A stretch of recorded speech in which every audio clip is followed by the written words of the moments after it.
Speak Amazon domain name equals news greater than a single, flickering frame of film.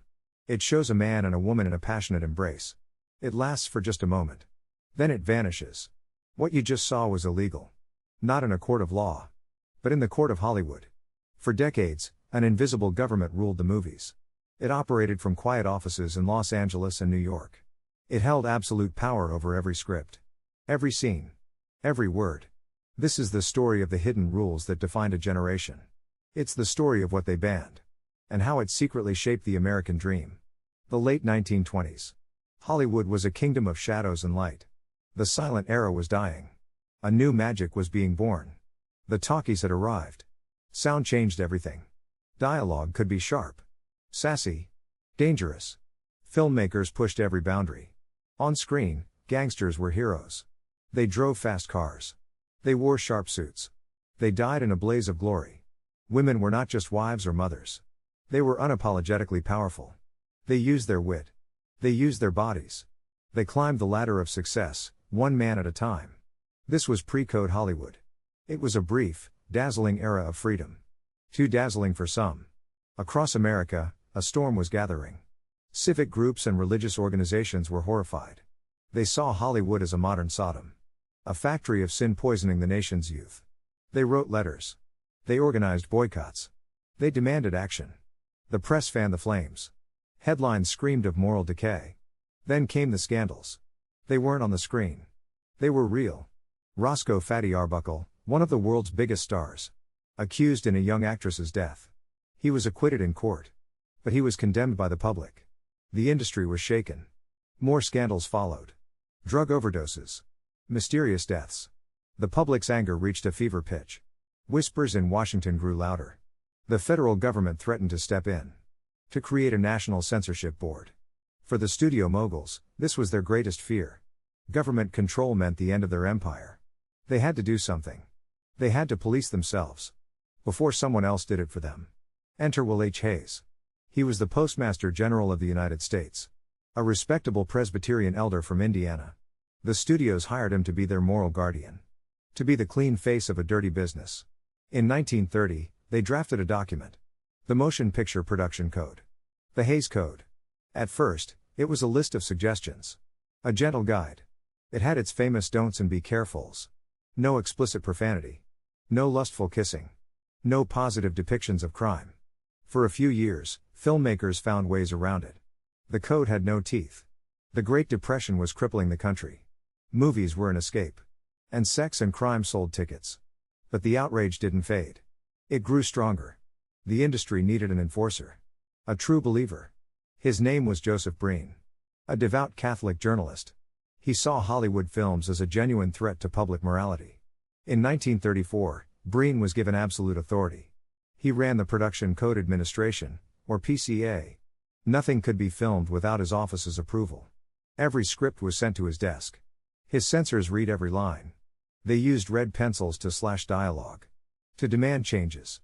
Their power was total. A studio that defied the PCA could not get its film into major theaters. It was financial ruin. The wild days were over. The iron cage had snapped shut. The rules were meticulous. And often, bizarre. Married couples had to sleep in twin beds. A foot had to remain on the floor during a kiss. A kiss could not last longer than 3 seconds. Crime could never be shown to pay. The criminal always had to be punished. Often at the end of a film, a title card would appear. It would explicitly condemn the character's actions. The word sex was forbidden. So was damn and hell.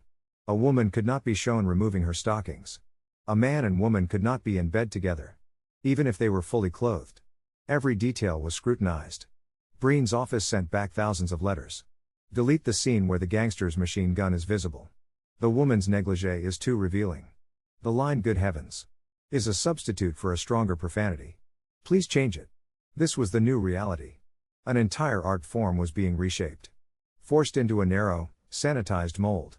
America's stories were being rewritten by a hidden committee. For 30 years, the code reigned supreme. But artists will always test the bars of their cage. The most brilliant filmmakers learned a new language. The language of suggestion. Of subtext. They couldn't show you something. But they could make you think it. Alfred Hitchcock was a master of this game. In his film Notorious, the code forbade a long, passionate kiss. So he broke it up. He had his actors kiss for 2.5 seconds. Stop. Murmur a line. Kiss again. Nuzzle. And again. The sequence lasted for minutes. It was far more intimate than any single kiss. It followed the letter of the law, but shattered its spirit. Billy Wilder's Some Like It Hot was filled with innuendo. The entire plot was a violation of the code's spirit. The final line, "Well, nobody's perfect," was a direct challenge. The censors hated it. The public loved it. A crack appeared in the wall. By the 1950s, the world was changing. Television arrived. It kept families at home. Hollywood was losing its audience. At the same time, foreign films were arriving in America. Films from Italy and France. They were not bound by the code. They showed a more complex, adult world. American audiences were seeing what they had been missing. The pressure mounted. In 1953, the film The Moon is Blue was released without a code seal. It contained the words virgin and seduce. It was a massive box office success. The dam was beginning to break. Films like Psycho and The Pawnbroker pushed further. They dealt with themes that were once unthinkable. The code was becoming a joke. A relic. In 1968, it was officially abandoned. Replaced by the rating system we know today. The invisible government was finally overthrown. But its ghost remains. The code dictated American storytelling for more than 3 decades. It created a fantasy version of the country. A world without complex moral problems. A world where good always triumphed. It shaped how generations of Americans saw their nation, their families, and themselves. It raises a haunting question. What stories were never told? What artists were silenced? What truths were hidden from view? The code may be gone. But the battle between art, commerce, and control never ends. It just changes its name. And we are left to wonder. What hidden rules are shaping the stories we watch today? /Amazon domain/speak